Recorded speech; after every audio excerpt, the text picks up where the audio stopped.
po sa buhay po ng bawat isa. Sige po, palakpakan po natin ang ating mahal na Panginoon. Sige po, palakpakan natin na malakas ang ating mahal na Panginoon. Yan po, isang mapagpalang umaga po sa buhay po ng bawat isa. At inaanyayahan ko po ang bawat isa na tayo po ay tumayo sa presensya po ng ating mahal na Panginoon. Tayo po ay magsisimula sa pananalangin po para sa ating Diyos na buhay. Sige po, ipagit po natin ang ating mga mata. Itaas po natin ang ating dalawang kamay. O makapangyarihang Diyos, marami po salamat. Na sa umaga pong ito, patuloy ka naming mapaglilingkuran. Patuloy ka naming sasamba. Tulad ng mga sinasabi mo, na kung saan may 2 o 3 magkatipon sa iyong pangalan na hinaroon ka. Napakapalad namin dahil ikaw yung mga hari ng mga hari ay narito ka sa aming kalagitnaan. Salamat po dahil patuloy mong sinasamahan ng iyong mga anak. Salamat po ka daw, Holy Spirit, dahil hindi ka lamang namin sa lugaring ito wini-welcome, kundi maging sa aming mga puso't isipan. Kaya salamat sa pangunguna ng lingkod mo sa buhay ni Pastor Ricky Libre, ay nagbabalik po sa iyo ng mataas na papuri at pagluwalhati sa pangalan ni Jesus. Everybody say, Amen at Amen.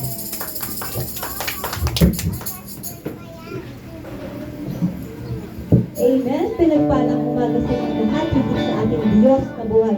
Tayo pa ay magsitayo. Amen. Hallelujah. Sabi nga sa awit 18 verse 46, si Yahweh ay buhay, Diyos ko'y tagapagligtas.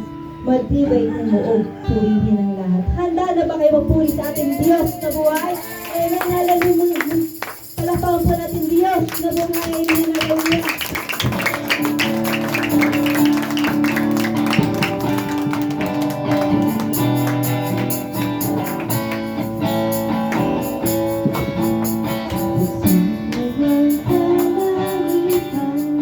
Ibuhos mo ang kasaganaan ng magkaming salapi, mapapapalito.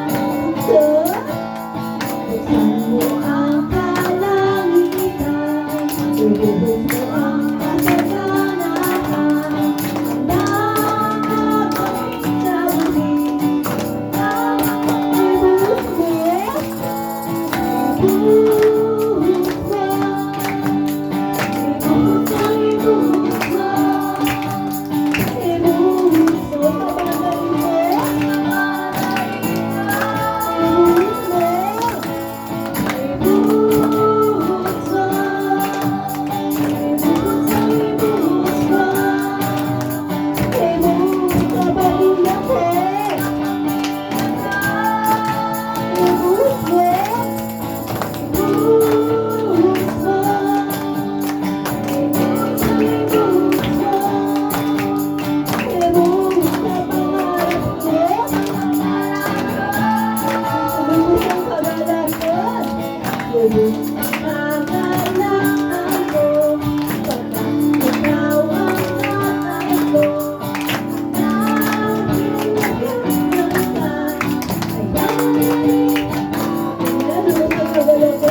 Jesus.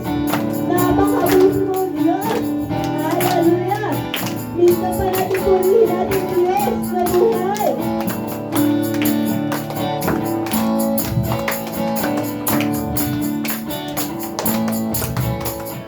Kahit sarap magpuri,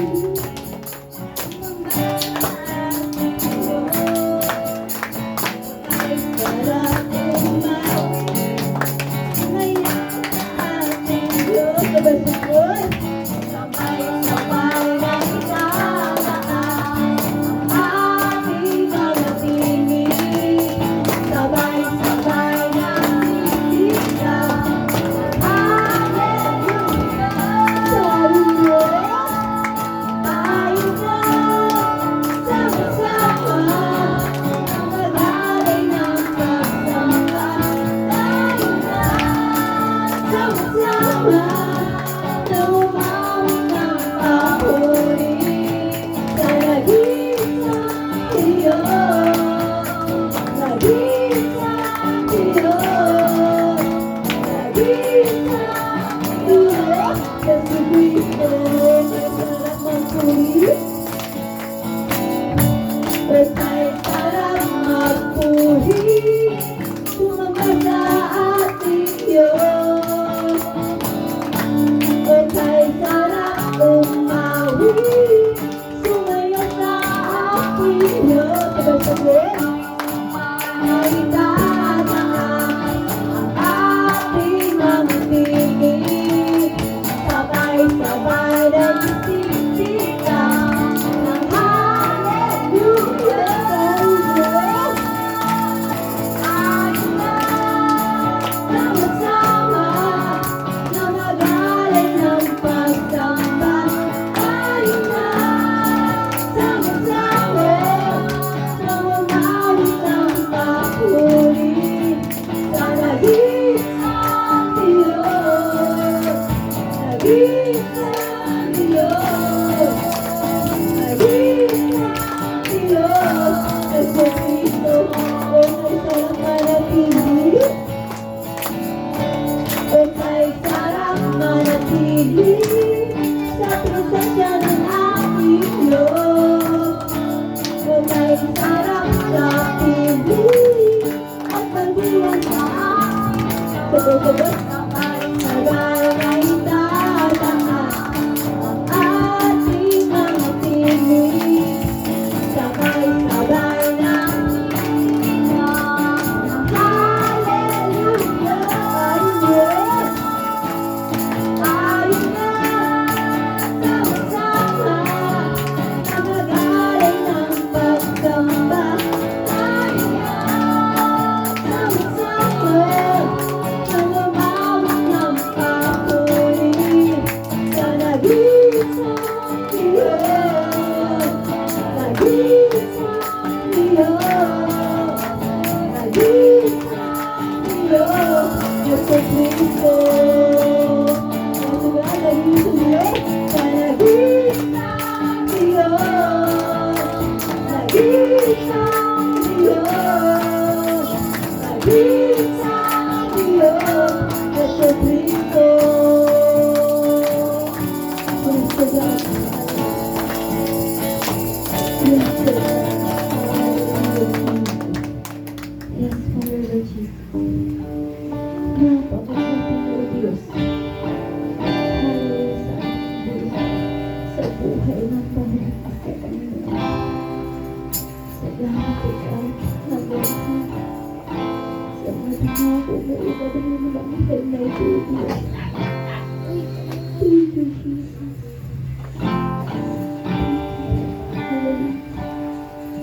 Kagandagan ng Diyos,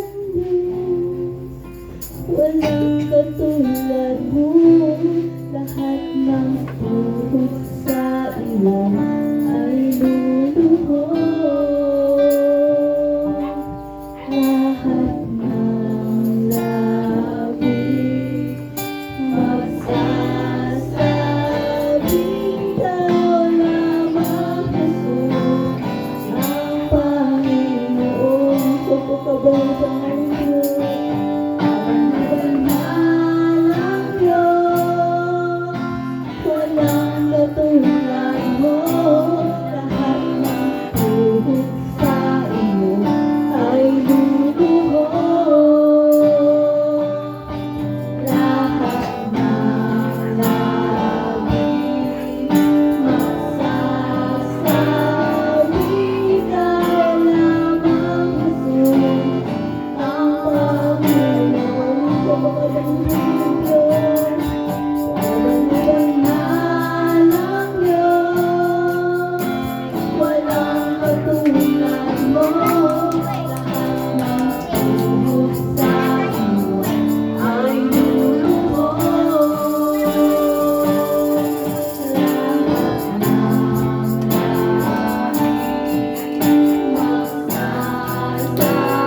po, Diyos. Kitang-kita mo ang bawat isa namin. Pero lang ito na sa aming halagang. Kitang-kita mo, Panginoon, ang kabataan ito. Ang bawat isa, O God. Yes, O God. Ikaw ang nagbigay ng buhay sa amin, O Diyos. Ikaw ang nagbibigay ng kalakasan sa amin. Ikaw ang nag-iingat sa bawat isa, O Diyos. Dapat ka, Ama, na aming sabahin. Ipasain ang pagkakas. At pumili ang Panginoon Jesus. Sinalaman mo po kami. Ibalik ang pinakamataas ng pagtulog at kasalanan. Pagbalik sa pangangamal ng lahat ng sabi ng Amen. Hallelujah.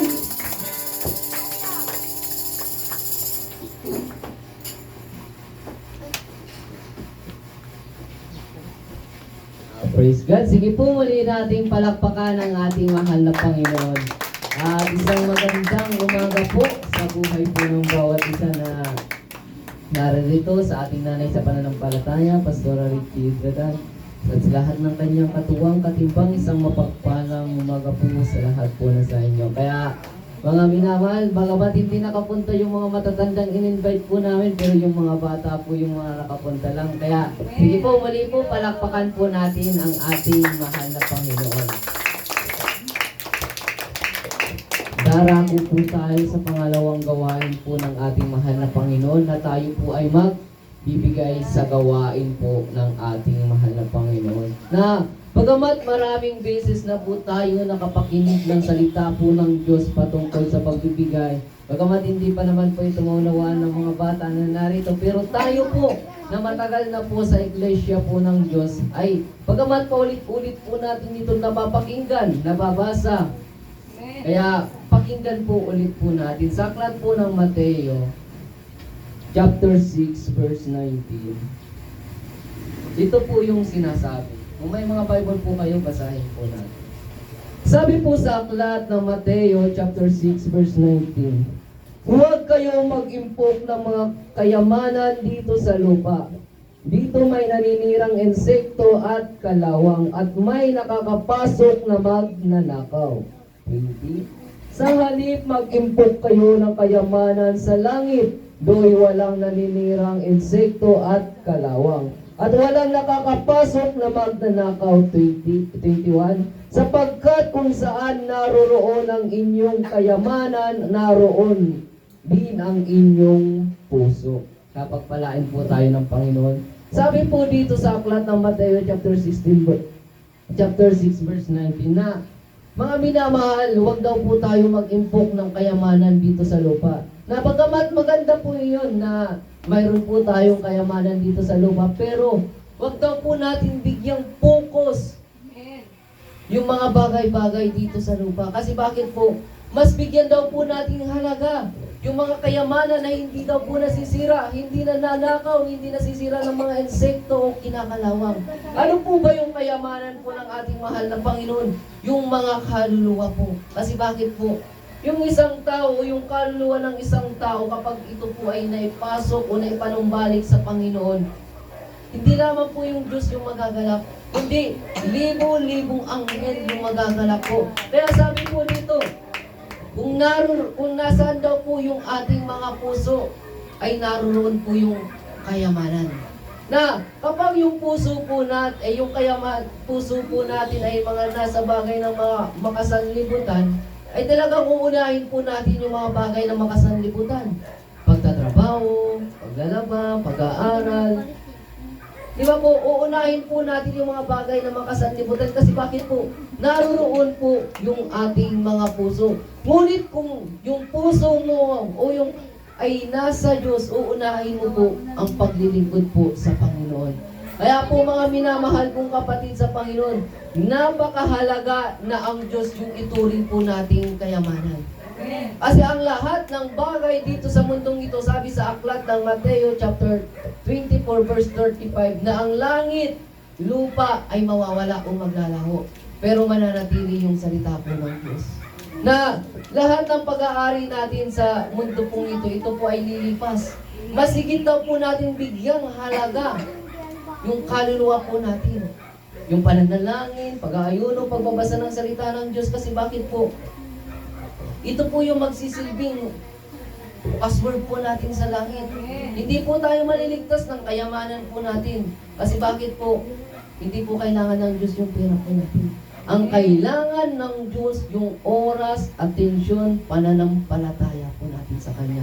Kaya mga minamahal ko, gawin po nating kayamanan ang Diyos sa ating mga buhay. Dahil kapag itinuri mo kayamanan ng Diyos, ikaw na yung pinakamayamang tao sa mundo nito. Sige po, tayo po ay magbigay ng may buong katapatan sa ating mahal na Panginoon.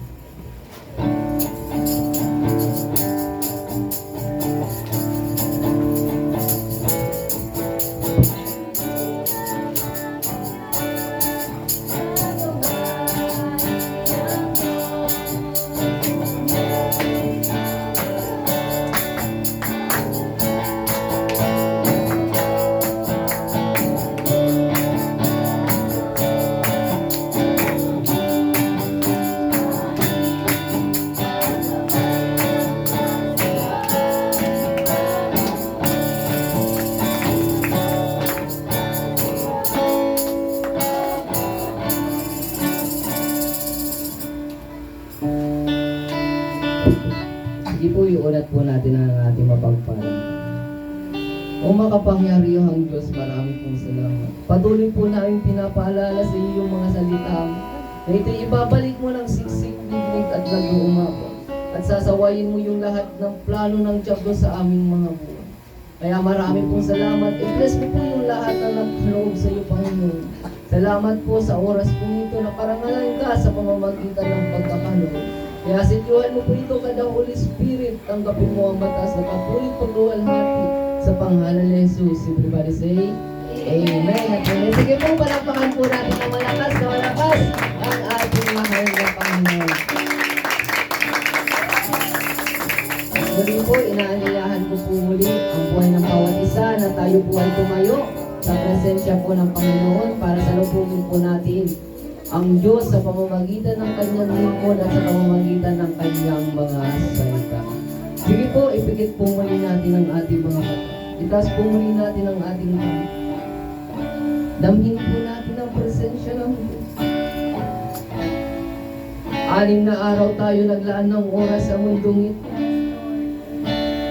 Napagod ka, nahirapan ka, marami kang inisip. At sa araw na ito, oras naman, para ang Diyos naman yung isipin natin at paglaanan ng lakas. O makapangyarihang Diyos, buksan na po ng malawak ang aming mga puso't isip. Na sa bawat mensahe na ipapangaral mo sa aming mga buhay, itumpak mo po ang pangangailangan ng aming mga kaluluwa at espiritu. Mangusap ka po sa aming mga buhay. Ipaunawa mo pa po ng mas malalim pa ang ibig at nais mo kung bakit kami narito sa mundong ito. Kung ano ang layunin namin sa iyo. Kaya marami pong salamat.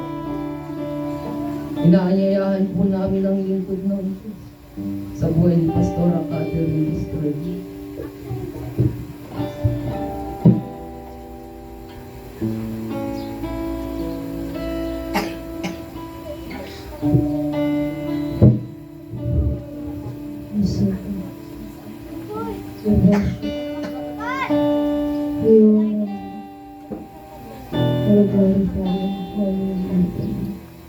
We will tell that you're free.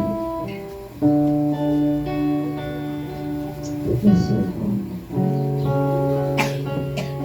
alone.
dakilang pagkakas, higit sa iyo aming dakilang pagkakas.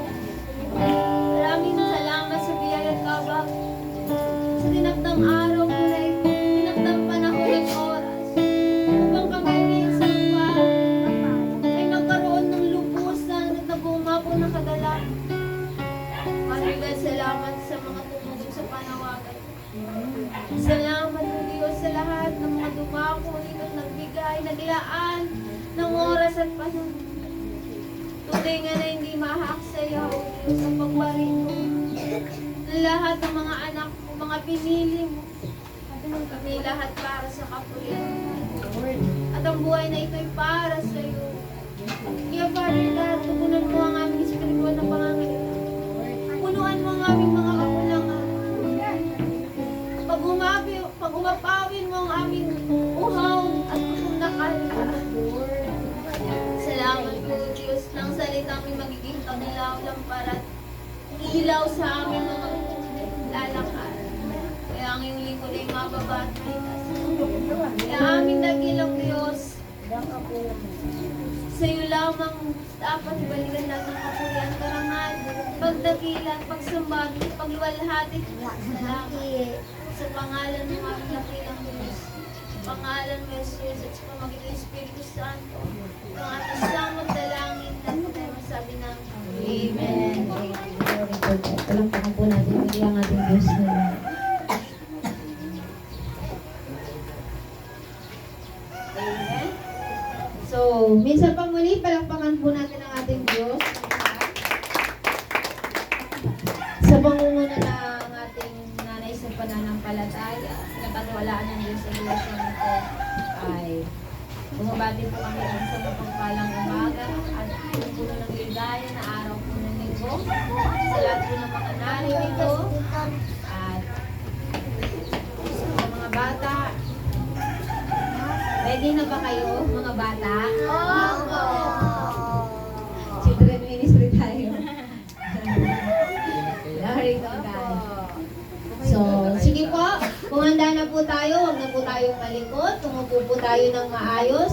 Bawal na po makipagkwentuhan at bawal na po yung mag-usap-usap muna. Pagkatapos ko po magsalita, kayo naman po ang magsasalita mamaya. Kung ba mga bata? Ngayon, makikinig muna kayo, ha? So, muli sa mapagpalang umaga po sa bawat isa, higit sa lahat, sa ating Diyos na buhay. Ito na naman po yung araw na kung saan napaka-espesyal. Alam naman po natin na ang araw ng linggo ay inilaan ng Diyos para sa kanyang mga binanal. Sino-sino nga ba yung mga binanal? Ibig sabihin po, sila po yung mga tao, Kristiyano, mananampalataya o anak ng Diyos na kung saan pinagkatiwalaan at kung saan pinili ng Diyos para maging sa Kanya. Ibig sabihin, pag sa Diyos tayo, gagawin at tuturuan tayo ng Diyos na maging mabuti, maging maayos, maging kapakinabangan, at yung buhay po natin ay hinihiwalay ng Diyos sa sistema ng mundo, sa takbo ng mundo, at sa gawa ng mundo. Ano nga ba po ba yung gawa po ng mundo? Ibig sabihin po rito, ang mundo ay tuturuan po tayo gumawa ng pangit, manalita ng pangit, tumingin ng pangit, makinig ng pangit. Ibig sabihin mula ulo hanggang talampakan, pangit yung ituturo sa atin ng mundo. At ang ama ng mundong ito ay sa John 8:44 ay ang dyablo. Lahat ng mga pangit na pananalita, kilos, galaw at aksyon, yun po yung ituturo ng mundo. Ngunit dito po sa pagtitipon-tipon po natin na madalas naman po natin naririnig, ang sistema at standard po ng Diyos, yun po yung gusto niya na maging buhay po natin. Ito po yung gusto ng Lord na lakaran natin. Ito yung gusto ng Lord na maging pamumuhay natin. Dahil ang pagiging mananampalataya ay hindi dahil po sa bata o matanda po tayo. Ang pagiging isang Kristiyano ay para sa lahat na nagmamahal po kay Kristo Jesus. So, meron pong isang kwento po rito sa Bible na gusto po ng Lord ipaliwanag sa atin, ipaunawa sa atin, at gusto ng Lord na maunawaan din natin. Gusto ng Lord na malaman natin kahalagahan ng pagiging totoong mananampalataya ni Kristo Jesus. Gusto ng Lord na lahat po tayo rito, lalo na kung makakarinig at nakarinig na ng salita po ng Diyos, ay matutunan po natin yung kahalagahan natin kung bakit tayo nakapasok dito sa pananampalataya. Dahil ibig at nais po ng Lord na hindi lang po tayo makarinig, hindi lamang po tayo may mapakinggan, kundi gusto rin po ng Lord ay meron din pong pagbabago na magaganap at mangyayari po sa atin. Dahil ibig po ng Lord na tayo po lahat ng mga naririto at dinalang pinagkatiwalaan po ng Lord ng isang kaligtasan, huwag natin aaksayahin ito. Dahil isang beses lamang po tayong mabubuhay at isang beses lamang po tayong mawawala. Kaya kailangan na mabuhay po tayo para sa Diyos, mabuhay tayo para sa karangalan ng Diyos, at magamit tayo sa karangalan ng Diyos. Dahil marami na pong tao dito ang lulong na sa takbo ng mundo. Maraming tao at Kristiyano na rin ang lukong-lukong ng takbo at standard po ng mundo. Marami ng Kristiyano na pumapasok sa iglesia, sa church, na nagkaiba-ibang simbahan, ngunit walang pagbabago. Marami na rin Kristiyano ang nakarinig na salita ng Diyos, ngunit hindi rin nagbabago dahil kulang siya sa isang desisyon. At tayo po rito, mga iniibig ko, mga minamahal ko, ay gusto po ng Diyos na pag nakarinig tayo ng salita ng Diyos, pag nakarinig tayo at narinig natin yung tinig ng Diyos sa pamamagitan ng kanyang salita, sabi sa Hebreo, na pag narinig mo ang tinig ng Diyos, huwag mong patigasin ang iyong puso. Ibig sabihin, gusto ng Lord na tayong mga nakakarinig na pinagkatiwalaan, biniyayahan ng Lord, huwag natin patitigasin ang ating mga puso. Dahil kung patitigasin natin ang ating mga puso, hindi tayo magdedesisyon, hindi tayo susunod, sayang po ng mga pag-upo natin, sayang ng pagbibigay natin, sayang ng mga panahon natin, sayang ng mga tinanim natin o mga paunang ginawa po natin sa ministeryo po ng Diyos kung hindi po natin pananatilihin ito. At pag tayo ay anak na ng Diyos, ibig sabihin po nito, kailangan hindi na tayo yung masusunod. Kailangan hindi na yung sarili nating naunawaan, sarili nating pakiramdam, sarili nating lakad, desisyon, sarili nating layunin ang susundin natin. Ang susundin na natin dito is yung kagustuhan ng Diyos, yung layunin ng Diyos, yung plano ng Diyos, at yung purpose ng Diyos para sa ating mga buhay. Sabi po rito sa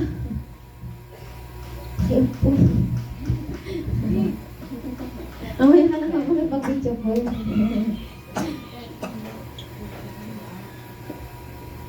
Sige po. Sabi po rito sa aklat ng 2 Timothy chapter 20, makinig po tayo ng mabuti. Kasi minsan lang po tayo makarinig ng salita po ng Diyos. Dahil hindi po araw-araw naririto. May isa pong kwento dito sa Bible na kung saan gusto ng Lord na hindi siya manatiling kwento, kundi maging buhay po natin mga Kristiyano. Dahil sa loob ng 6 na araw, marami ka nang kinausap, marami ka nang ginawa, marami ka nang inisip, marami ka nang pinagkaabalahan.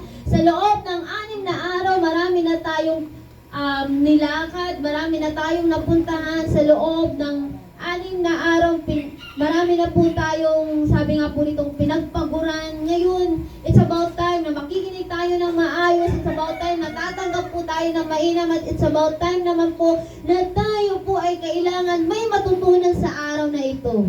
Kailangan po walang maaksa yung salita ng Diyos, at kailangan po ay wala po matatapo na salita ng Diyos. Kasi bakit po? Katulad na lamang ng ating pisikal na pangangatawan, hindi maaari ng ating katawan ay hindi natin pakainin kung nagugutom na ito. Hindi natin siya pwedeng gutumin kung alam naman natin kailangan ng pagkain ng katawan na ito. So paano siya lulusog at paano po siya, sabi po rito, nalalakas kung hindi po natin papakainin ng mainam na pagkain ng ating pisikal na pangangatawan. So ganun din po sa ating mga espiritual, sa ating mga kaluluwa. kailangan po natin na pakainin ng salita ng Diyos ang ating kaluluwa dahil wala pong ibang protina, nutrients, wala pong ibang protina ang ating mga kaluluwa, kundi ang salita po ng Diyos. Isa po siyang bitamina na kung saan kailangan po ay laging pumuno po sa kakulangan ng ating mga kaluluwa.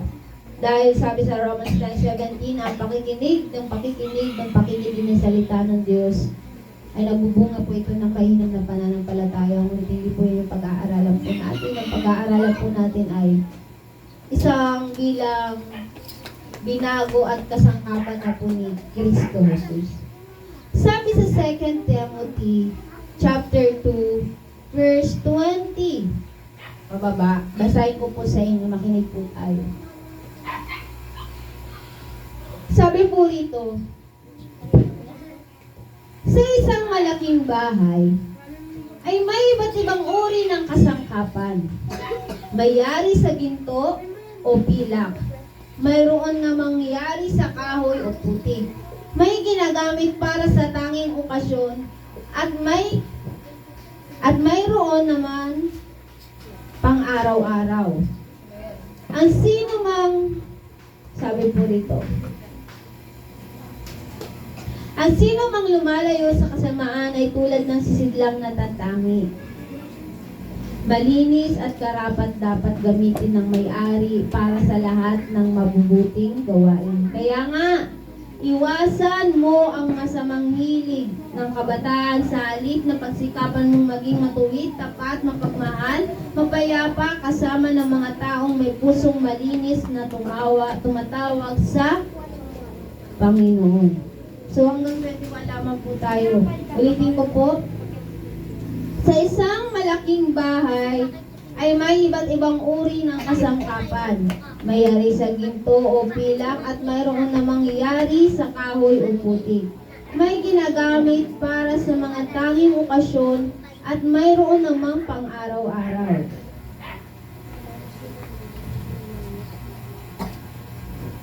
At sabi po rito,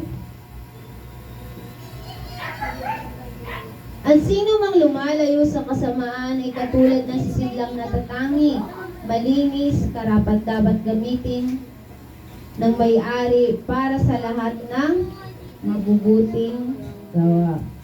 Meron po dito sa salin po ng ibang Bible po na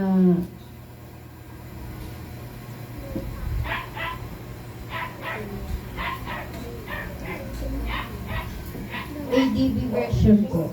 Nasabi ko po sa inyo. Kasi dito, sabi po ay sa okasyon lamang ginagamit at pang araw-araw. Ngunit dito po sa salin po ng ADB, tatapwat sa isang malaking bahay ay hindi lamang may mga sisidlang ginto at pilak, kundi mayroon ding namang kahoy at lupa.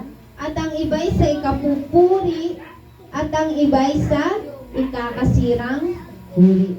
So, sa loob po ng isang tahanan, alam naman po natin na may iba't ibang uri o kasangkapan na ginagamit po natin. Halimbawa na lamang po, may isang platera, meron po dito na isinisilid po tayong mga iba't ibang uri o mamahaling uri ng mga plato, kutsara, baso, na ginagamit at inilalabas lamang sa tuwing dumarating o sa tuwing may handaan. Ibig sabihin, inilalabas lamang yung maiinam na kasangkapan tuwing may okasyon o may mga bisita. Ngunit dito po sa pag-aaralan po natin, sabi po rito,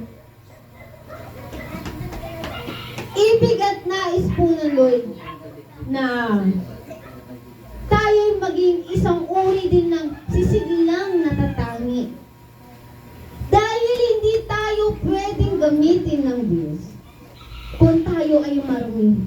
Hindi tayo pwedeng gamitin ng Diyos kung tayo ay hindi mabuti. Halimbawa po na lamang ng isang baso. Maglalagay po tayo ng isang baso po riyan at isang pitcher na tubig. Pag nakita po natin yung baso ay nakataob, sama-sama, ibig sabihin yan, hindi pa yan ginagamit, malinis pa yan. Pero pag nakita natin na ito ay nakatayo na at may laman ng konting tubig, ibig sabihin nagamit na yun. So, hindi na natin siya gagamitin kasi alam natin na ginamit na siya ng iba. Ano yung unang papasok sa isip natin? Maaaring madumi na siya o nakakadiri ng gamitin kasi may iba nang gumamit. Ganon din po tayo. Pag tayo po ay hindi nakipagkaisa dito sa tahanan ng Diyos, hindi tayo sumunod, at hindi natin ipinasakop yung puso natin, yung isip natin, yung espiritu natin, yung kaluluwa natin, hindi tayo nagpasakop sa Diyos, hindi niya tayo magagamit. Hindi niya tayo magiging kasangkapan sa gawain niya, sa ministeryo niya, kung tayo ay hindi handa, kung tayo ay marumi, at kung tayo ay hindi kagamit-gamit sa panahon ng pandangal. Halimbawa na lamang po katulad po ng araw ng linggo na kung saan alam naman po natin sa sarili natin na tayo ay mga anak na ng Diyos, mga lingkod na ng Diyos, na tayo ay kailangan maging kagamitan, kasangkapan na Lord. Kasi bakit? Simula nung nakipag-isa ka na kay Kristo Jesus, ay tayo isa ng bagong nilalang. Wala na yung dati na nating pagkatao sapagkat ito'y pinalitan na ng bago. So, ibig sabihin, karapatan ng Diyos na gamitin tayo para sa ikakarangan niya. Karapatan ni Jesus Christ na tayo ay gamitin para sa plano't layunin niya. Karapatan ni Jesus Christ na magdesisyon kung ano yung gagawin niya para sa atin. Ngunit paano tayo gagamitin ng Diyos kung tayo mismo ilalayo natin yung sarili po natin sa Kanya? Kaya nga po, alam niyo po ba, sabi po rito sa kwento po ni Apostle Pablo sa Corinthians na tayo po ay may mga iba't ibang uri pong kaloob at kasangkapan sa church. Halimbawa po yung sinabi po rito sa 1 Corinthians 13 na may iba't ibang uri ng mga kaloob na ibinigay po sa atin. Alam naman po natin ang may binigyan ng kaloob na magturo, mangaral, magbigay. Meron din naman dito na pinagkatiwalaan ng Lord na tumugtog, umawit. Meron naman ditong binigyan ng kaloob ng Lord na sabi nga po rito na humayo, makinig, maging tagapakinig. Alam niyo po ba, lahat ng ito ay nagkalakip-lakip. At sa loob naman ng isang iglesia, sa church, hindi po mabubuo ang church at hindi siya makukompleto kung hindi po siya kompleto. Tama po ba? Kaya kung makikita po natin sa loob ng church, halimbawa, hindi mabubuo ang isang church kung walang pastor. Kaya kailangan ng pastor. Kailangan din naman ng guro para magturo. Kailangan din naman ng ebanghelista para sa labas mangaral. Kasi ang ebanghelista sa labas yan mangangaral eh. Ang pastor naman sa loob. At kailangan din naman ng mga musician. Tingnan niyo po. Kailangan na may tutugtog. Kailangan din naman na may mag-aawit. Kung hindi tayo magkakasundo, paano tatakbo ng maayos yung gawain ng Lord, yung ministeryo ng Lord? Alam niyo po ba, pag wala po tayong pakialam po sa Diyos, hahayaan lang po natin na yung gawain po ng Lord, lalo na pag-araw ng linggo na okay lang. Pero pag mahal po natin ang Lord, hindi po tayo papayag na walang tutugtog, walang aawit, walang magbaback up, walang mangangaral, walang magtuturo, wala pong magbibigay. Kasi pag mahal po natin ang Lord, nanaisin natin kompleto lahat na tatayo, maganda, maayos, maliwanag, malinis. Kasi bakit po? Dahil paparangalan natin ang Diyos. Kaya nga sabi, may kagamitan na ikakapuri ng Diyos at ikakasama natin. Kaya kung ibig natin at nauunawaan natin na sa ating mga sarili ay tayo ang kasangkapan ng Lord pandangal, kailangan isaayos po natin ang ating mga sarili. Kasi tingnan niyo po, sa loob ng church, o sa isang bahagi ng katawan ay hindi naman pwedeng lahat mata. Hindi naman pwedeng lahat tenga. Hindi naman lahat pwedeng bibig. Hindi naman lahat pwedeng ilong. kamay, paa. Tingnan niyo po, iisa lang po tayo pero napakarami po nating bahagi. Dahil hindi makakakain ang bibig pag walang kamay. At hindi makakakuha ang kamay kung walang mata. At hindi makakalakad itong mga paa natin kung wala yung mga daliri sa paa. Tingnan niyo po, kung wala yung sakong-sakong natin. So, ibig sabihin, ang lahat ng ito ay nagkalakip-lakip. Kailangan pong maunawaan natin. Sa loob naman ng iglesia, kung ikaw ay pinagkatiwalaan ng Diyos na magbigay ka. Kung ikaw ay pinagkatiwalaan ng Diyos, umawit ka. Kung ikaw ay pinagkatiwalaan ng Diyos na tumugtog ka. Kung ikaw ay pinagkatiwalaan ng Diyos na mangaral ka. Bakit po? Ang lahat ng nagkakaisa sa gawain at katawan ni Kristo, tingnan niyo po yung bunga, mainam at maayos yan. Tayo iisa lang yung katawan po natin pero napakaraming bahagi. At pag ito'y nagkakasundo, nagiging maayos po tayo.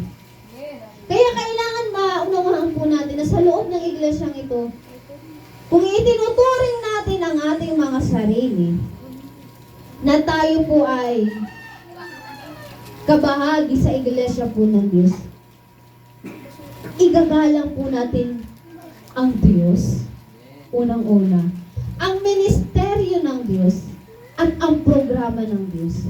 Kasi hindi pwede na hindi tayo maging kagamitan at kasangkapan po ng Diyos dahil ang totoong Kristiyano at ang totoong pinamamahalaan ni Kristo Jesus, ang totoong naglilingkod kay Kristo Jesus, unang-una, hindi siya papayag na tumatagal siya sa church, ngunit hindi siya lumalago. Hindi siya napapakinabangan ng Diyos. Alalahanin po natin, sabi po ni Apostle Pablo, na hindi tinawag ng Diyos ang mga marunong. Kaya ibig sabihin na tayo po palang lahat ng naririto ay kinahabagan lamang ng Diyos para maging marunong. Para maging kasangkapan at kagamitan niya. Kaya ibig sabihin, kaya tayo naririto para maging flow, maayos at banayad po yung takbo po ng gawain po ng Lord. Alam niyo po ba, di ba po may napuntahan naman po tayo na mga gawain po ng ibang churches, pag na-invite po tayo na ang ganda po sa loob ng church na ang ganda ng tugtugan. Ang ganda po ng praise, ang ganda po nung naglilid ng worship, pag nagkakaisa po sila. Pag nagkakaisa sila, halimbawa, yung drums nagkakaisa at yung bass, yung gitara, pag yung instrument nagkakaisa, lalo na yung kumakanta rin po, yung congregation nagkakaisang magpuri, pumapalakpak, nagkakaisa rin silang tumalon, nagkakaisa rin po silang umawit, sumamba sa Diyos. Pero pag tingnan niyo po, pag kulang-kulang ito, malungkot din po yung congregation magpuri sa Lord. Damay-damay. Nadadamay po yung hindi magandang flow. Halimbawa sa katawan po natin. Pag masakit po yung ngipin po natin, apektado ang lahat. Isang bahagi lang yan na sumakit, pero apektado lahat. Apektado yung tiyan natin, apektado yung ulo natin, apektado yung katawan natin. Lahat naaapektuhan. Ganun din po tayo. Kapag tayo sa loob po ng church, ay, sabi nga po rito, nagkasakit espiritual, apektado lahat. At hindi tayo magagamit ng Lord mightily kung hindi po tayo ay maayos, kung hindi po tayo mainam, kung hindi po natin mapaparangalan din po ang Diyos. Kaya kailangan pong maunawaan po natin, napakalaki po ng bahagi natin kung bakit po tayo ipinasok sa iglesia po ng Diyos. Napakahalaga po ng layunin ng Diyos para sa ating mga buhay, para maging kagamitan at kasangkapan po dito sa gawain niya. Kaya kailangan po ituring po natin yung sarili natin na kabahagi tayo kay Kristo Jesus. Kasi kapag itinuring natin yung sarili natin na kabahagi tayo ni Kristo Jesus, kasangkapan niya tayo, katawan tayo po ni Kristo Jesus, hindi natin nahahayaan na magkasakit yung spiritual na paglilingkod po natin. Hindi natin nahahayaan na manatili tayong nakaupo, hindi magamit, maging madumi. Kasi bakit po? Kailangan yung buhay natin katulad ng sinasabi dito sa Biblia na magamit tayo sa ikakapuri, ikakarangal ng Diyos. Paano tayo magiging kagamitan o paano tayo magiging kasangkapan sa ikakapuri at ikakarangal ng Diyos kung hindi tayo susunod? Kung hindi natin ibibigay ang ating mga sarili, kung magiging tagapakinig lang tayo, kung magiging tagaupo lang tayo. Kasi katulad halimbawa sa isang event, halimbawa na lamang po sa isang okasyon, birthday yan. Hindi kompleto ang birthday pag walang cake. Minsan nga kahit cake lang, kahit wala na yung ibang handa, basta may cake. Ganon din po tayo sa gawain ng Lord. Hindi tayo maayos at hindi mag-inam ang gawain po ng Lord pag hindi kompleto. Halimbawa ito, sayang naman ng drums. Kung di rin naman natin gagamitin ng maayos. Sayang naman ang microphone kung wala naman kakanta ng maayos. At sayang naman ang gitara kung walang tutugtog. Sayang naman ang pulpito kung walang mga ngaral. Ano pang use ng mga kagamitan na ito kung wala namang taong magpapagamit para kay Kristo? Kanino pa natin gusto maging kasangkapan o bahagi yung buhay natin? Kanino pa natin gusto maging kagamitan? Yung tinig natin, yung kaloob natin. Kasi hindi pwede na marunong tayo kumanta ngunit kakantahin natin makamundo. Marunong tayo tumugtog pero tutugtugin natin makamundo. Marunong tayo mangaral, matalino tayo pero iba yung ipapangaral natin kundi yung mga makamundo. Marunong tayo sumigaw ngunit isisigaw natin puro makamundo. Alam niyo po ba minsan na tayo naging alipin ng mundo, naging kasangkapan ng mundo, minsan na tayo naging bibig ng mundo, naging mata ng mundo, naging kamay ng mundo, naging paa ng mundo. Tapos na yun at huwag nating hayaan na hanggang ngayon maging alipin pa rin tayo nito.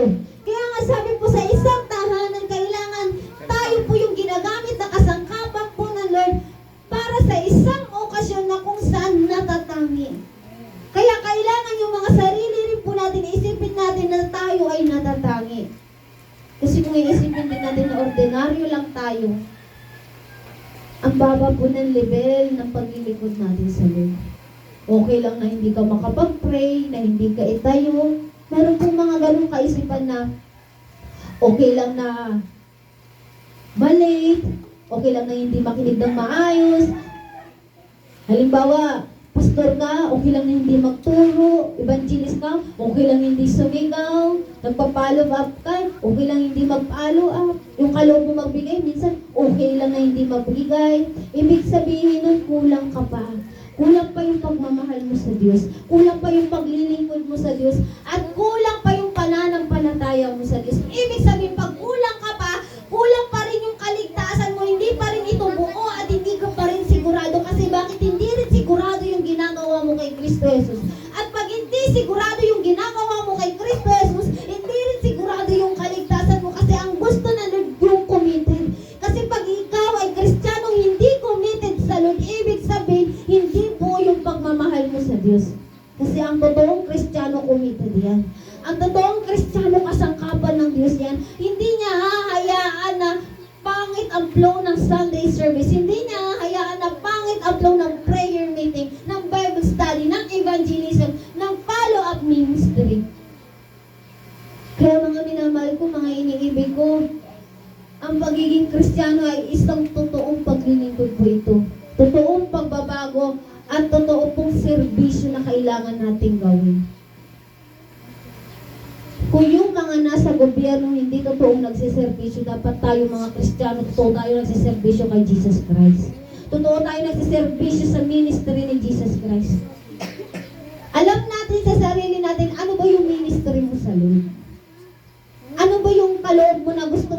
magamit o ipagamit sa iyo. At kung alam natin kung ano yung isang bagay na masaya tayong gawin sa harapan ng Lord, ipagpatuloy po natin. Kaya nga sinabi rito na merong mga kasangkapan na yari sa ginto o pilak. Ibig sabihin, alam naman po natin yung value ng ginto at pilak. Ibig sabihin nito, ito'y mainam, maganda, at mataas po yung value nito. Ibig sabihin, tingin pa lamang alam mo ng totoo. Tingin pa lamang alam mo ng, sabi nga po rito na, kagamit-gamit ito. Pero alam naman po natin na halimbawa isang kasangkapan na ginagamit ay yari lamang po sa kahoy, maaari itong anayin, maaari itong masunog. Kasi yung ginto at pila, kahit sunugin mo yan, mananatiling ginto yan. Pero ang putik o ang kahoy, tingnan niyo pag sinunog yan, tingnan niyo yung kahoy, magiging abunan. Ganon din po tayo. Pag tayo po ay isang kasangkapan ng Diyos na hindi po tayo ginto, masusunog din tayo yung kaluluwa natin. Pero pag ginto tayo, purong-puro po tayo yung kasangkapan na kung saan gagamitin mightily po ng Diyos. At ibig at nais po ng Lord na maunawaan po natin na sa loob po ng iglesia, kailangan natin sumunod. Kasi tahanan yung tinutukan dito. Eh halintulad na yun natin yun sa church. Nandito tayo sa loob ng church para mapakinabangan ng Diyos. Gusto po ba natin mapakinabangan tayo ng Diyos? At kung gusto naman natin mapakinabangan tayo ng Diyos, gustuhin din natin sumunod sa Diyos. Sumunod sa programa ng Diyos. Sumunod sa plano ng Diyos. Kasi ano ba yung plano ng Diyos? Ang plano ng Diyos maging kaligayahan niya tayo. Ang plano ng Diyos maging kasangkapan tayo sa ikakaligaya niya, sa ikakatuwa niya. Ang plano ng Diyos ay yung mga kaloob na pinagkatiwala niya sa atin, gagamitin din natin para sa Kanya. At yung kaloob na ibinahagi sa atin ng Diyos ay gusto na Lord, ibahagi din natin sa Kanya. Kaya nga po tayo naririto para mapakinabangan po tayo ng Diyos. Kasi kung ang mundo, ang diablo, ang demonyo ang makikinabang sa atin, sisirain niya yung buhay natin. Sisirain niya yung kinabukasan natin. Sisirain niya yung plano ng Diyos sa atin. Sisirain ng diablo yung puso natin, yung isip natin, yung paglilingkod natin. Kung hahayaan natin na tayo yung mga kasangkapan na katulad lamang po ng kahoy o katulad lamang ng putikan na kung saan tatapak-tapakan lang ng diablo, na kung saan luluray-lurayin ng diablo, na kung saan papaiyakin ng diablo, na kung saan lulustayin ng diablo, ang diablo at pag naging kasangkapan ka ng diablo, hindi magiging maligaya ang buhay mo, magiging disaster ang buhay mo, pag ang diablo ang naging kasangkapan ng buhay mo, at kung ang diablo ang kukontrol ng buhay mo, at kung ang buhay mo ipapakontrol mo sa diablo, huwag mong asahan na makakatamasa ka ng kapayapaan dito sa mundo kasi una pa lamang nagdesisyon tayo na hindi maging kasangkapan na totoo ni Kristo Jesus. Ngunit kung ngayon pa lamang magdidesisyon po tayo na iaayos natin yung sarili natin. Kasi hindi na naman natin pwedeng sabihin na nanalangin tayo na Lord, ayusin mo ako. Pag nanalangin ka na ayusin yung sarili natin, ibig sabihin kailangan na natin humakbang. Tulungan yung sarili natin na maging maayos na kasangkapan. Tulungan yung sarili natin na magamit sa karangalan ng Diyos yung mga kaloob na pinagkatiwala natin. Huwag natin sarilihin, huwag natin, sabi nga po rito, ang kinin, huwag natin itago, huwag natin ilihim dahil ito'y regalo para sa ikakarangal ni Kristo, hindi para itago natin o ipagamit lang sa mundo o kung kailan lang natin gusto. Kaya tayo may kaloob. Hindi dahil sa magaling tayo. Hindi dahil sa kailangan natin. Kailangan ni Kristo Jesus. Kailangan sa gawain ng Diyos.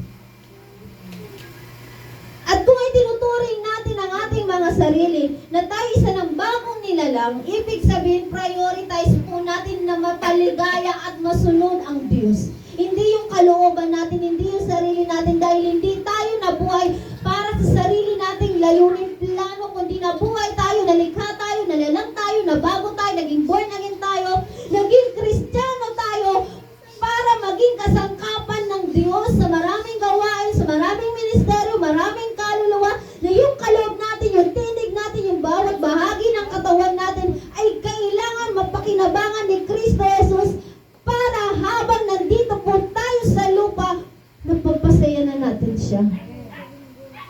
Napapaligaya natin siya. Kung sa tao gumagawa tayo ng effort ng kapamaraanan na maging maligaya sila, what more pa kaya kay Lord, kay Jesus? Halimbawa sa trabaho, kung nag-e-effort ka na maging good shot ka sa supervisor mo, sa manager mo, maging good shot ka sa mga katrabaho mo, maging good shot ka sa lahat ng mga line leader mo, maging good shot ka, kailangan good shot din tayo kay Jesus kasi ang pagiging maayos sa paningin ng Diyos ay isang kadahilanan at kapamaraanan para lagi tayong gamitin ng Diyos. Paano pag hindi tayo good shot sa Diyos? Halimbawa, gagamit ka ba ng plato na kung saan punong-puno na ng kalawang? Plato na punong-puno na ng mga tawag po dito, yung mga dumi ng dumidikit, nagdidilaw na. Hindi tayo gagamit yan ang ginagawa natin nagtatapon. Alam niyo po ba, sa lugar po ng Japan, ang Japan po ay sila po yung isang bansa na kung saan pag ginamit mo na ng isang taon o ilang buwan, tinatapon na po nila. Kaya nga marami po nagsisurplus po dito sa bansang Pilipinas. Kasi actually basura na sa kanila, kinukuha pa natin. Kasi tayo yung mahilig mag-recycle ang bansang Pilipinas. Tayo nagiging tapunan. Dahil meron po kaming pinsan na ganun po yung kalakalan nila. Kung dito meron po tayong tawag po dito junk shop, ay makita naman natin yung junk shop talaga is halos mga kalawang na, mga ano na talaga, basurang basura. Pero sa kanila, hindi pa talaga totaling basura, maayos pa, magagamit pa, mainam pa, tinatapon na nila. So paano kayo pag halimbawa tayo yun sa harapan ng Diyos? May gasgas lang na konti, itatapon na. Nakakapanghinayang na isang taon lang tayo magagamit ng Lord, mapapakinabangan ng Lord. Nakakapanghinayang na ilang taon lang tayo mapoproteksyonan ng Lord. Nakakapanghinayang na ilang taon lang tayo magiging kangitian ng Lord. Kailangan pang habang buhay nito. Kaya tayo po, lalo na nagkakaedad na tayo, dumarating na yung maraming panahon, mahabang pagkakataon, dumaraan ang bawat araw, bawat buwan, bawat taon. Kailangan sa pagdaan ng bawat araw, bawat taon, kapaki-pakinabang po tayo. Kailangan lagi tayong kasangkapan. Kailangan lagi tayong maayos, malinis at kapuri-puri sa harapan po ni Kristo Jesus. Kasi si Jesus Christ, kailangan ang handog po natin mainam na handog. Kailangan kay Jesus Christ sa bawat ministeryo, lalo na pag-araw ng linggo, maayos lahat ng flow. Kaya tayo po, kailangan po, lalo na kung alam naman po natin sa ating mga sarili, tayo mga kamanggagawa ni Jesucristo. Pag sinabing kamanggagawa ka, kahit ano pa yung pinagkakaabalahan mo, kahit nasa ka mang lupalop ng mundo, ano man yung ginagawa mo, huwag mong kakalimutan na anak ka ni Kristo. Gagamitin ka ni Kristo. Kailangan mapakinabangan ka ni Kristo at kailangan huwag mong ipagkait yung sarili mo, yung kaloob mo, yung talento mo kay Kristo Jesus. Kasi pag hindi mo ito ibinigay at pag hindi mo ito ipinagkatiwala sa Kanya, huwag rin tayong umasa sa magandang bagay na gusto nating mangyari sa ating mga buhay. Huwag rin natin hayaan na, huwag na rin tayong umasa na magiging mainam yung takbo ng ating mga buhay. Kasi sa simula pa lamang, mas pinili po natin na hindi maging mainam. Kaya tayo po rito, alam niyo po ba, mga iniibig ko, ang gusto po ng ating Diyos na buhay ay maunawaan po natin. Iba't iba man po yung uri po natin at kasangkapan po natin sa Iglesia ng Lord. Pahalagahan po natin. Pahalagahan po natin yung pagkatawag po ng Lord sa atin. We must pursue our heavenly calling. Kasi hindi tao yung tumawag sa iyo at sa akin, kundi ang Diyos. Tinawag ka ng Diyos para paligayahin mo siya. Hindi para sarilinin yung buhay nito. Sige, sarilinin po natin. Sige, ilayo po natin sa Lord. Sige, iwalay po natin, ihiwalay natin yung sarili natin sa Lord. Tingnan po natin yung kakalagyan natin. Tingnan lang po natin kung magiging maayos pa kaya yung kinabukasan po natin. Kasi yung past, present, and future po natin nasa kamay po ng Diyos. Kung nasa kamay ito ng Diyos, anong gagawin po natin? Ipagkatiwala ito sa Diyos. At hayaan natin na ang Diyos na gawin kung ano yung gusto niyang gawin para sa atin. Ulitin ko po itong sulat ko sa Timoteo, na sa isang malaking bahay ay may iba't ibang uri ng kasangkapan, mayari sa ginto o pilak at mayroong na mangyari sa kahoy o putik. May ginagamit para sa mga tanging okasyon at mayroong pang araw-araw. At sino mang lumalayo sa kasamaan ay katulad ng sisiglang natatangi, malinis at karapat-dapat gamitin ng may-ari para sa lahat ng mabubuting gawain. Ibig sabihin, ang sino mang lumalayo sa kasamaan ay tulad ng isang sisiglang natatangi. Ibig sabihin, meron na tayong pagkaunawa. May nauunawaan, may nalalaman na po tayo sa mabubuting. At alam na rin po natin kung ano tayo dapat sa harapan po ng Diyos. Kaya mga minamahal ko, mga iniibig ko, ibig at nais po ng Lord na unawain po natin na ang Lord ay hindi nagbiro nung inalay niya ang kanyang buhay sa krus ng Kalbaryo. Hindi rin ipinagkait ng gadasan yung kaloob niya nung nandito po siya sa lupa at nagministeryo. Hindi niya ipinagkait sa mga tao. Hindi niya ipinagkait sa God the Father.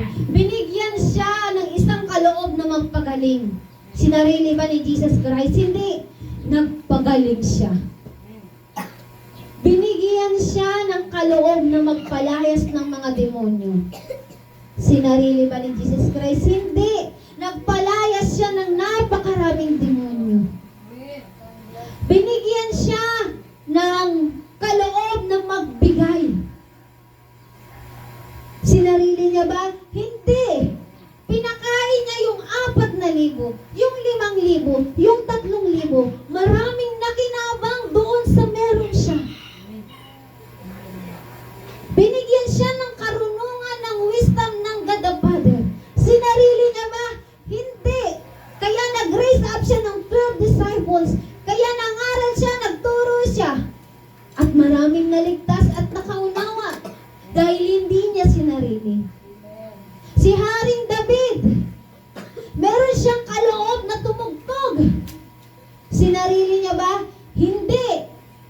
Dahil ginamit niya para sa ikakarangal ng Diyos, lumayas si King Saul sa sakit at karamdaman. Lumayas yung diablo, yung demonyo sa katawan niya.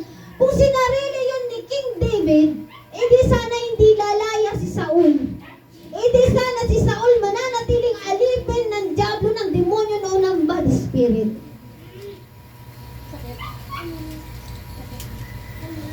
Yung lakas ni Samson, tingnan niyo po. Kung hindi niya pinagamit yung lakas niya, edi sana mananatiling alipin yung bayan niya. Katulad na lamang ni Esther, siya'y may kaloob na pananalangin at pag-aayuno. Kung hindi niya ibinahagi at kung hindi niya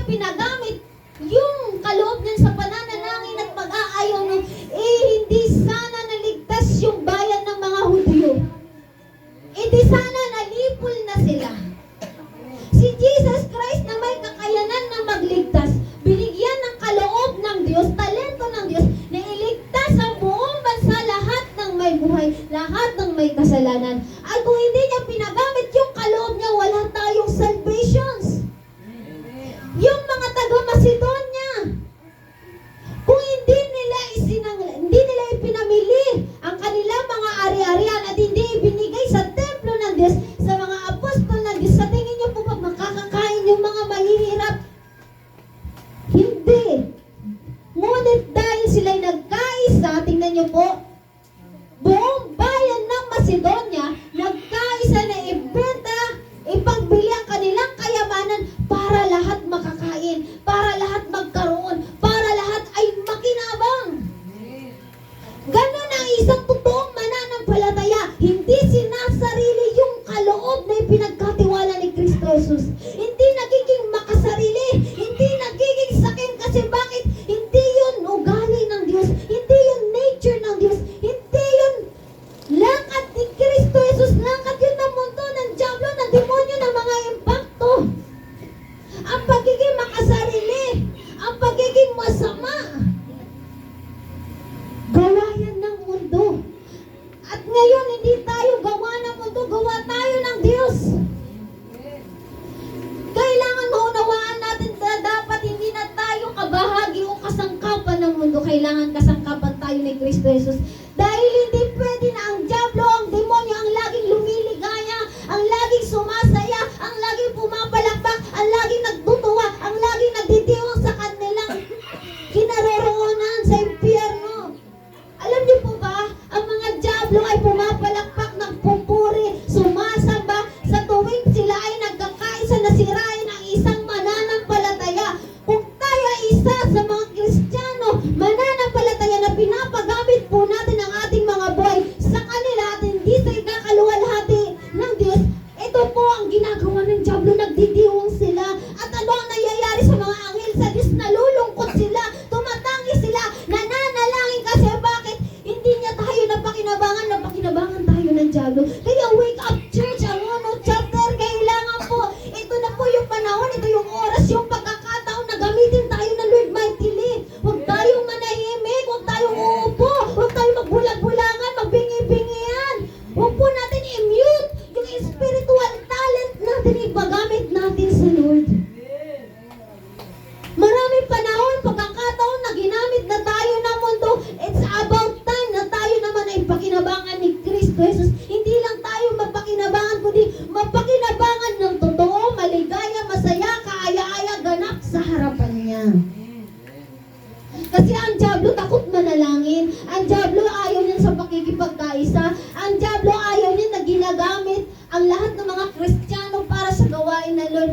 Ang diablo inaagaw yung kaloob mo, yung pagbibigay mo, yung talento mo, inaagaw yung panahon, yung oras, yung pakikipagkaisa natin. Lahat yan aagawin niya kasi bakit? Makasarili nga ang diablo.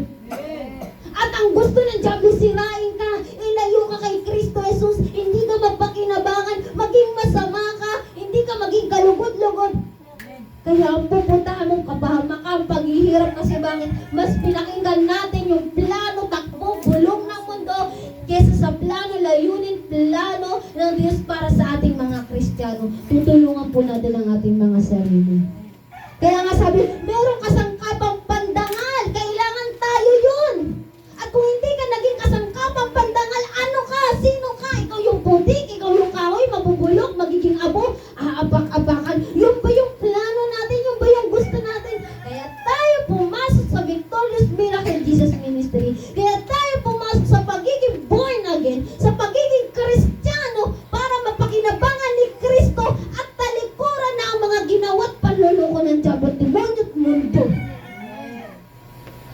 Tayo yung mga Kristiyano na hindi na taga-amen lamang, hindi taga-palakpak na lamang, hindi na tayo taga-praise the Lord na lamang. Tayo naman yung taga-gawa. Tayo na po yung napapakinabangan na. Tayo na po yung nagiging katuwang, kabalikat. Kaya pwede na tayo pwede tayo tawagin totoong Kristiyano kung ganun po yung lakad natin. Pero kung hindi pa, oo, nagkulang, nagkamali, hindi. Gawin natin ngayon ay bumawi na. Gawin natin ngayon ay humakbang na. Kasi the more na nilalayo natin yung sarili natin sa ministry ng Lord, the more din natin iniiwas yung salvation sa atin.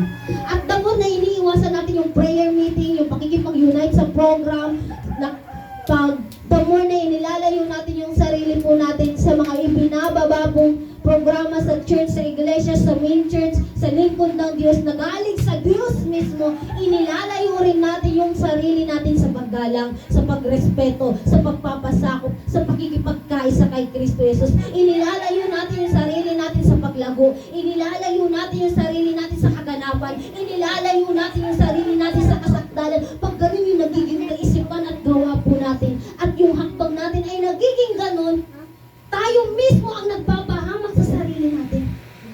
Kaya ngayon pa lamang mag-decide na tayo. Kung nagkulang tayo, tama na yun. Narinig na natin ito. Napakinggan na natin ito. Kaya ngayon pa lamang dapat lalabas tayo sa church na ito. Ang mindset natin, kailangan maging kapakinabangan ako sa gawain ni Kristo. Ayokong umupo, ayokong hindi magpakinabangan kasi hindi pwede makapasok ka lang sa langit. Kailangan meron tayong regalo. Kailangan meron po tayong corona. Kasi ang pangit naman pumasok sa langit na wala man lang po tayong pagpapala na makakanta. Dapat papasok po tayo rito na isang karangalan. Papasok tayo sa langit ng may isang karangalan.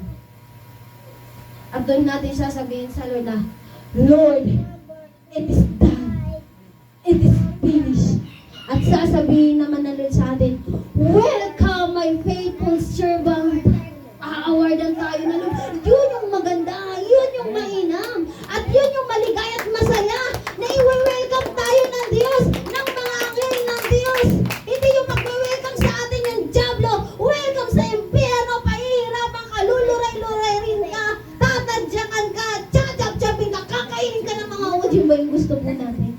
I-biblical yun, sabi sa Mark chapter 9:42, na ang impyerno ay meron doong mga uod na hindi namamatay, nakakain sa atin araw at gabi. Ang ating mga ngipin ay mga ngalit, at meron po doon na isang lawa ng apoy na hindi namamatay. Kaya mga minamahal ko, ngayon pa lamang kailangan maging matalino na po tayo. Ngayon pa lamang kailangan maunawaan natin yung perfectong kalooban ni Kristo. Huwag tayong magpakapagod sa walang kabuluhan. Huwag tayong magpakapagod. Sundin ang sarili nating kalooban. Huwag natin pahirapan yung sarili natin. Tayo lang naman po yung masisira. Pero pag sinusunod mo ang Lord, pwede talaga natin sabihin na, okay, sarap magpuri. Excuse me. Ang sarap talaga magpuri. Ang sarap talaga umawit sa ating Diyos. Pero pag hindi mo sinusunod yung kalooban, okay, lungkot magpuri, lalo na pag hindi kumpleto. Lalo na pag wala kang prayer. Lalo na pag wala kang pakikipagkaisa, nagpo-cause ka ng division strife, ng disunity. Hindi masarap magpuri. Pero pag sumusunod tayo, ang sarap. Ang sarap-sarap din talagang sumama na, kabanal-banal ang Diyos. Pero paano natin masasabing kabanal-banal ang Diyos? Paano tatanggapin ng Diyos? At paano yayakapin ng Diyos yung handog natin? Magsasimula pa lang kung hindi tayo nagkakaisa, hindi tayo papasako, hindi tayo sumusunod sa programa. Alam ko ng Lord, busy po tayo. Pero hanggang kailan? Hanggang kailan yung dahilan natin na abala tayo? Hanggang kailan yung dahilan po natin na hindi tayo pwede? Hanggang kailan po yung rason natin na marami tayong ginagawa? Hanggang kailan tayo magrarason sa Lord pag tapos na, pag wala ng pag-asa? Pag hindi ka na magpapakinabangan pa? Sayang. Hindi pwede na lagi lang tayong magdadahilan sa Lord. Kasi ang chance habang buhay pa tayo, may hininga, may lakas, nagagamit pa, may kasangkapan pa para sa gawain na Lord. Sabi na Lord, ang last chance ay pagpatay na tayo. Pero pagpatay na tayo at hindi tayo sumunod sa perfectong kalooban na Lord, hindi niya tayo nagamit at hindi tayo nagpagamit, kawawa po tayo.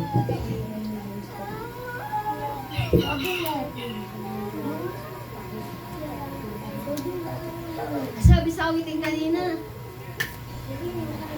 Na buksan ang kalangitan at ibuhos mo sa atin ang kagalakan. Paano bubuksan ng Diyos? Paano natin matatamasa? Paano natin matatanggap kung hindi bukas yung puso natin? Hindi bukas yung isip natin? Yung espiritu, yung kaluluwa natin hindi bukas. Paano tayo tatanggap? Iba yung tatanggap nun. Hindi tayo, kasi kulang tayo, sarado, nakapadlock, nakalak. Kailangan ng susi. Ang pagiging susi, yung sinasabi dito ni Timoteo, sinasabi ni Apostle Pablo kay Timoteo, na kailangan maging malinis. Sisid lang natatangi. Kasi bakit? Ay hindi naman pwedeng tatanggap tayo pero marumi tayo. Matatapon. Mawawala. Ibubuhos talaga ng Diyos ang biyaya at pagpapala sa mga taong sumusunod sa Kanya, sa mga nagpapasakop sa Kanya, sa mga sumusunod sa programa niya, sa ministeryo niya. Hindi sumusunod dahil magaling po, kailangan tayo. Tapusin na natin po yung kaisipan na tatayo tayo dahil obligasyon natin dahil araw po ng linggo. No. Ang paglilingkod sa Lord ay hindi obligasyon lamang. Ang paglilingkod sa Lord ay pagmamahal natin at pagpapakita na karapat dapat parangalan ng Diyos sa pamamagitan ng ating mga buhay. Kasi karamihan na po, huwag na po natin gayahin yung mga ibang sekta, dominasyon, huwag na natin gayahin yung ibang churches na tatayo lang dahil magaling silang tumugtog, tatayo lang dahil meron silang kaloob umawit, tatayo lang dahil araw ng linggo. Hindi tayo katulad nila, iba ang victorious. Iba ka! Kakaiba ka! Natatangi tayo! Kaya kailangan maunawahan po natin ito. Kasi alam niyo po ba ang amo ng chapter lalago at lalago po ito pag magkakasa. Kung nakaya ng Lord na magdala ng mga bata, paano pa kaya yung matatanda? Bakit sinimulan tayo sa maliit?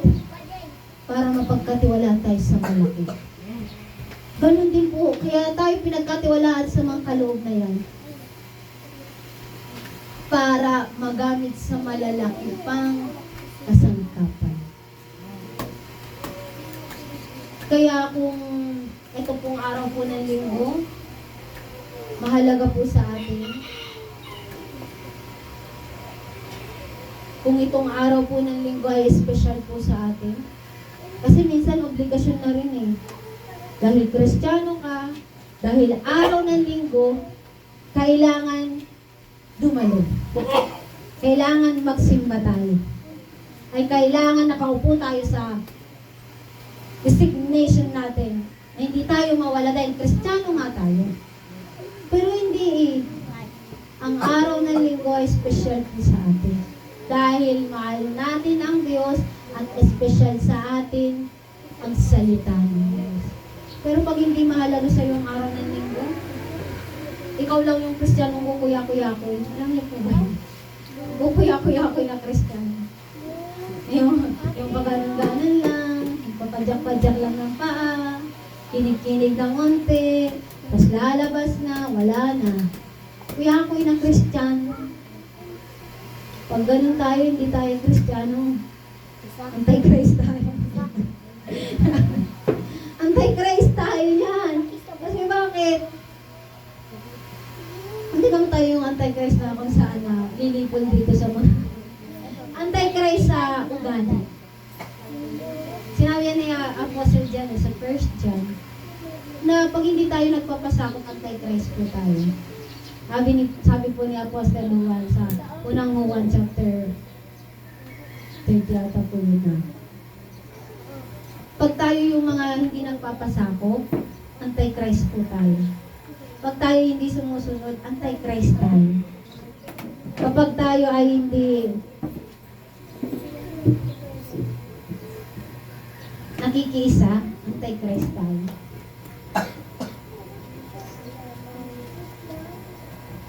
Kaya mga minamahal po, mga inibig ko, mga nanay, mga katatayan, mga ate, mga kuya, mga bata, kailangan po natin maunawaan ito. Sino ang gusto mong makinabang sa'yo? Anong programa ang gusto mong sundin?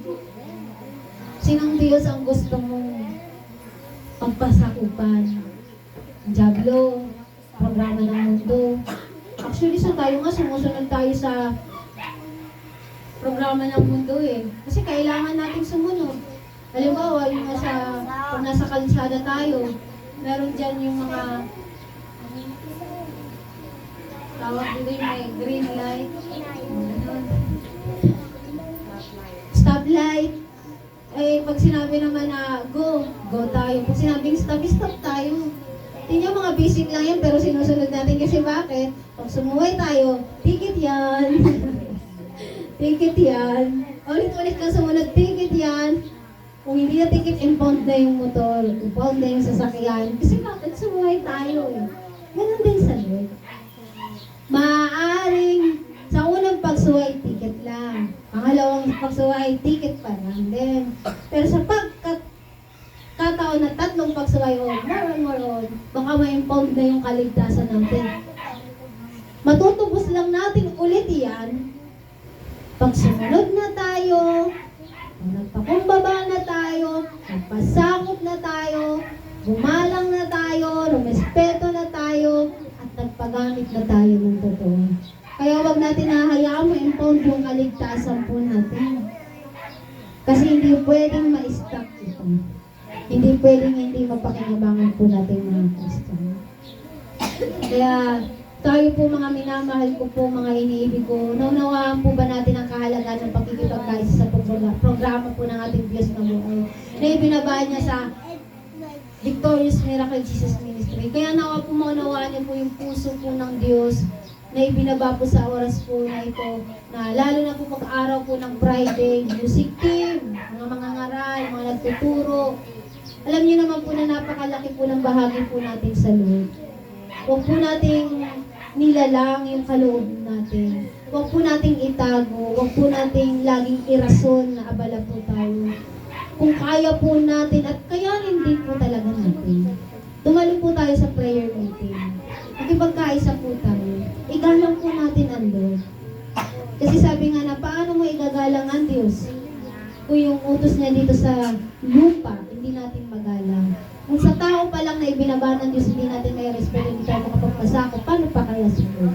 Kaya alam ko po na hindi tayo yung mga Kristiyanong maramdangin, hindi tayo mga Kristiyanong makitid ang utak, hindi tayo Kristiyanong masuwayin, hindi tayo yung mga Kristiyanong punong-puno ng rant, ng murmuring, hindi tayo yung mga Kristiyano na tawag po rito na pag tinuwid, nagdadamdam, nagtatampo, nagkakaroon pa ng pride. Hindi natin kailangan yan. Hindi tayo ililigtas niyan. Hindi tayo ikakalago niyan. Kailangan natin sumunod, maging humble po tayo.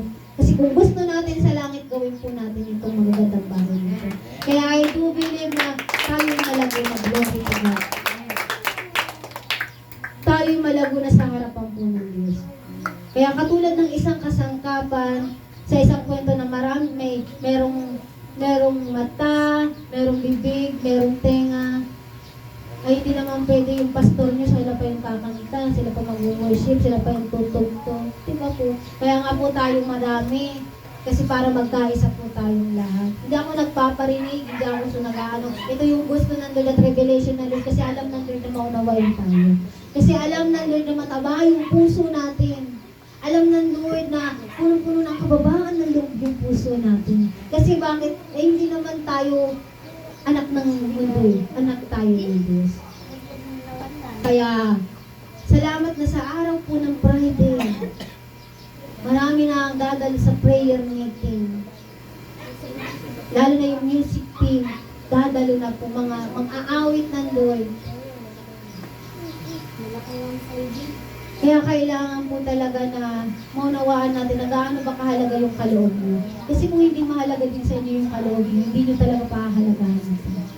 Pag hindi yan importante sa inyo, hindi nyo bibigyan ng importansya ng oras at panahon. Pero pag mahalaga sa inyo yung kaloob mo, at mahalaga ito sa paningin nyo para sa Lord, kahit pagod na tayo, nahihirapan tayo, magsasakripisyo tayo. Alam niyo po ba si Pastor Ricky Albora, naalala ko po yun.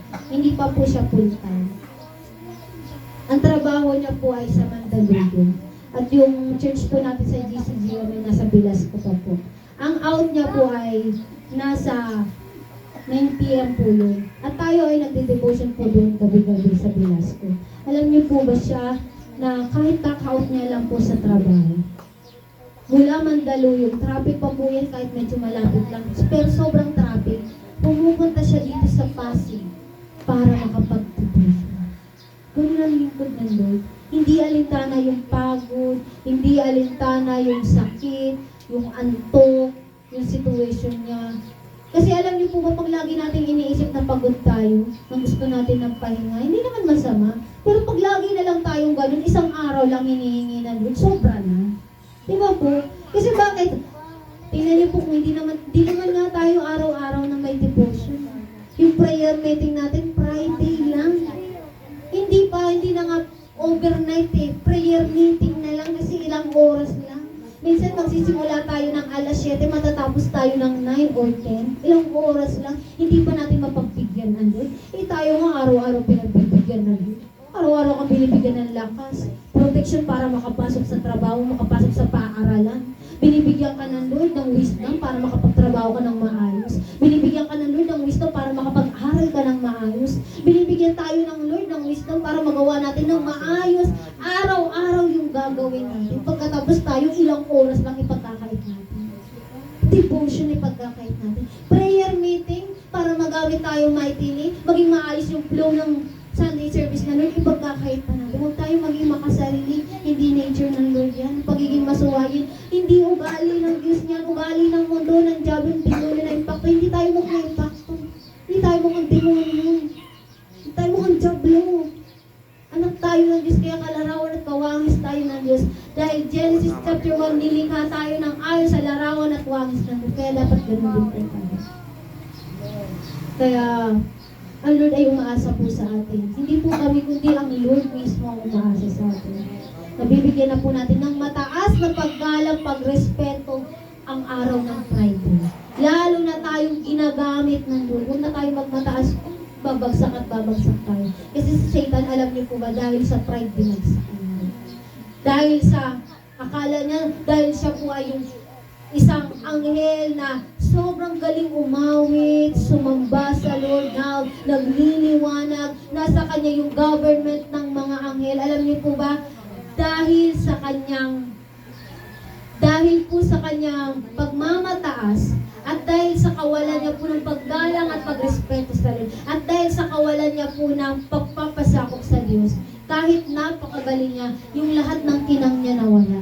Yung lahat ng ganda niya kumupas. Ang lahat ng bango niya ay bumaho. Ang lahat ng kaloob niya ay nawala. Kasi bakit? Dahil sa pagmamataas, dahil sa pagmamarunong, at hindi pagpapasakop sa Diyos. Hindi na siya yung sisidlang maganda. Siya yung sisidlang natutupok na. Kaya tingnan niyo nasan siya. Sa impyerno. Kaya tayo po mga minamahal ko, mga iniibig ko, ang ibig at nais po ng Lord na unawain po natin yung mga pangangaral at pagtuturo ng Lord. Kaya palakpakan po muli natin ang ating Diyos na buhay. Alam mo po na tayo yung mga masunuri na Kristiyano, may mga naunawaan, at tayo po yung mga mananampalataya na hindi matigas ang puso, hindi matigas ang isip, ang paglilingkod, ang pananampalataya. Masunurin po tayo. Nagigipag-isa po tayo. Nagpapasako po tayo kasi anak tayo ng Diyos. Anak tayo ng tagapagligtas. Anak tayo at bahagi po natin ang kaharian po ng Diyos. At ang diablo wala pong pungang at bahagi po sa mga masunurin ng Kristo. Kaya sige po tayo po yung panalangin. Jesus. Narito po kami.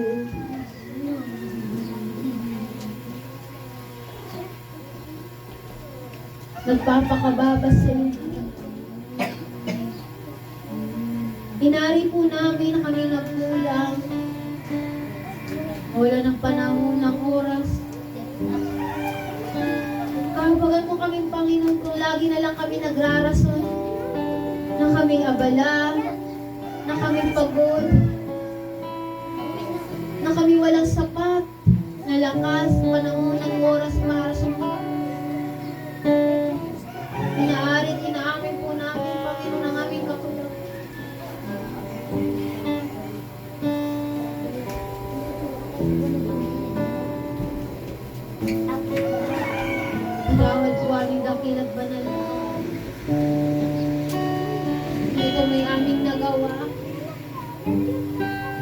ito'y naging lakad namin, naging buhay namin. Patawad kung hindi po namin napahalagaan ang araw ng pananalangin. Ang araw, O Diyos, ng linggo. Kahabagan mo po ang aming paglilingkod. Kahabagan mo po ang aming mga talento. Kahabagan mo ang aming pagsunod. At ayaw na po namin maging katulad nito. Ayaw na namin maging katulad ng dati. Baguhin mo kami mula ulo hanggang paa. Sigahan mo kami ng bagong puso, ng bagong espiritu, ng bagong paglilingkod, bagong pananampalataya, bagong pagsamba. Oh God, create us a clean heart. Renew a right spirit, oh God. Renew us. Renew us. Yes, oh Jesus.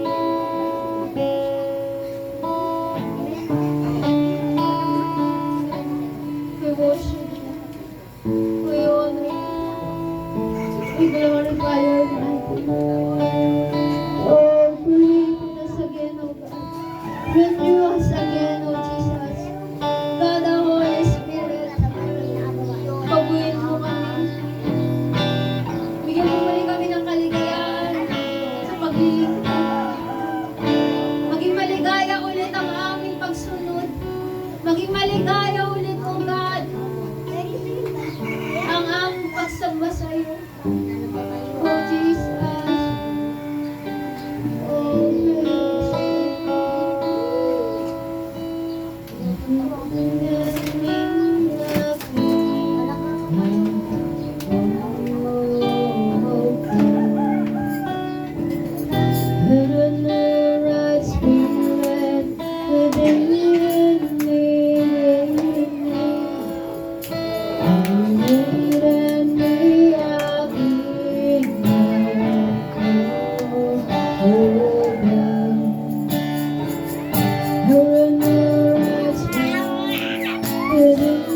Minsan pa sabihin natin ito.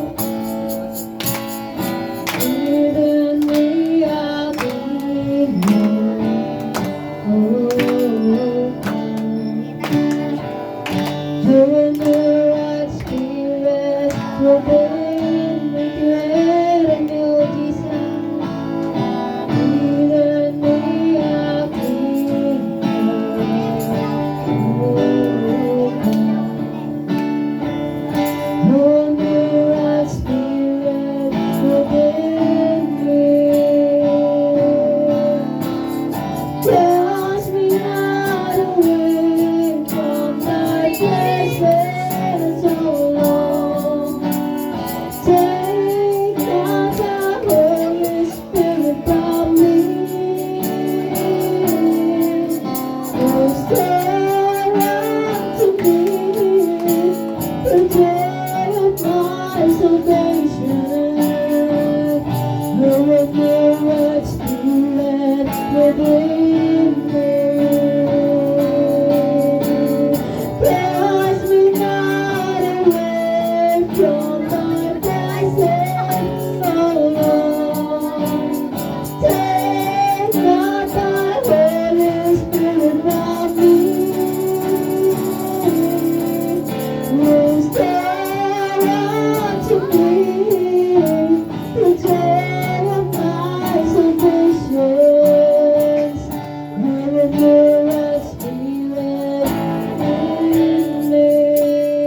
Jesus, panibagong puso, panibagong paglilingkod, Espiritu.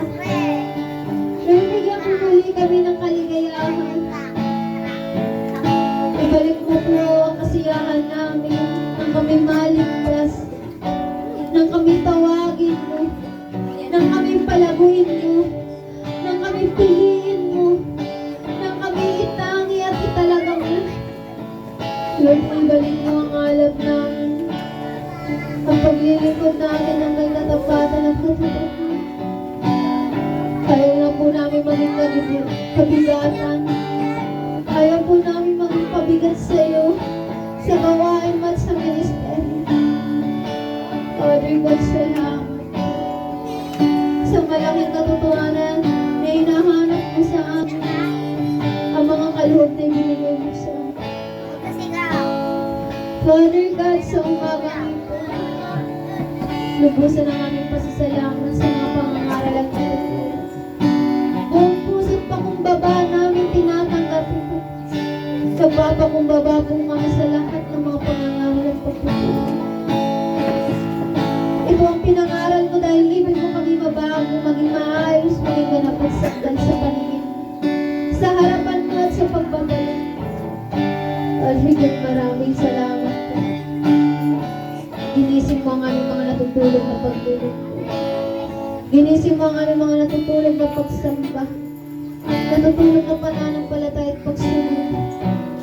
At ngayon, Panginoon, gising na kami. At handa na ulit kami lumakan, tumakbang. Handa na muli kami magpasako. Handa na muli ang aming mga puso. Kaya Father, kahit ang iyong likod ay nagpapakami. Salamat po.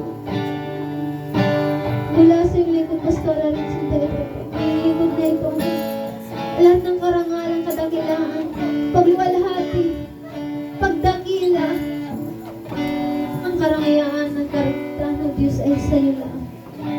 Sa iyo lamang aming banal at dakilang Panginoon Jesucristo. Dakilang Ama at sa pamagitan ng Espiritu Santo. Ito ang aming samot dalangin. Sa pangalan mo, Jesus, lahat po tayo magsabi na Amen. Pinabalik mo siya.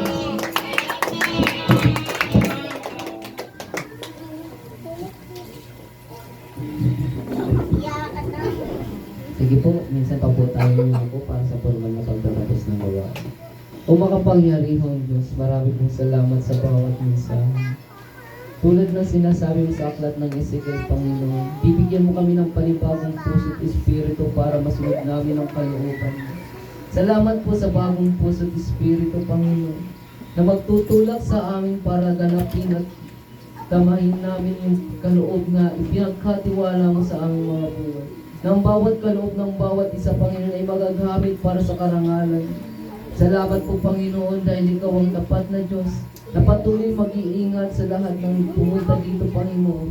I-bless mo yung lahat na napumunta, nakinig ng mga salita mo, Panginoon, lahat ng dumalo po, Panginoon. Salamat po dahil sinabi mo na ang bawat isa, Panginoon, na sinabi mo sa aklat ng Awit chapter 9 verse 11 na susukuin mo yung laksa-laksang anghel upang saan kami pumunta, pumaroon ay tiyak na iingatan, Panginoon. Sa panandalian namin pagkahiwa-hiwalay sa bahay, panambahan po nito. Ang lahat ng narito na ipag-iayos sa gawain, isugo mo sa bawat isang iyong ibon-ibong anghel upang ano man yung gawin nila, nasa trabaho man, Panginoon, nasa pag-aaral man. Salamat po dahil ikaw ang tapat na Diyos na mag-iingat sa kanilang mga buhay. Senyuhan mo yung bawat mensahe mo na napakinggan po namin. Ito po ang aming dalangin sa pangalan ni Jesus. Everybody say, Amen. Sige po, tayo po ay magkamayan at sabihin, I love you, you can love the Lord. God bless you also.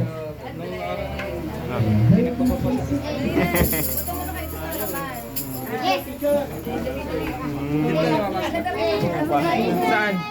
Okay, malapit lang. Malapit lang. Ano pangalan mo? Picture, picture. Doon ka na, picture kay Papa Bata, dali. Sama kami na, dali. Ayaw nilang dalawa. Ito kay Lynn. Ang dami! Dami! Dali, dali. Aya. Dali. Doon kayo. Kayo na. Mono chapter! Yay! Children ang monosent chapter. Children ang mono chapter. Ayaw ko sa mama. Ayaw? Ready? Kuya Mac. Saan ka na?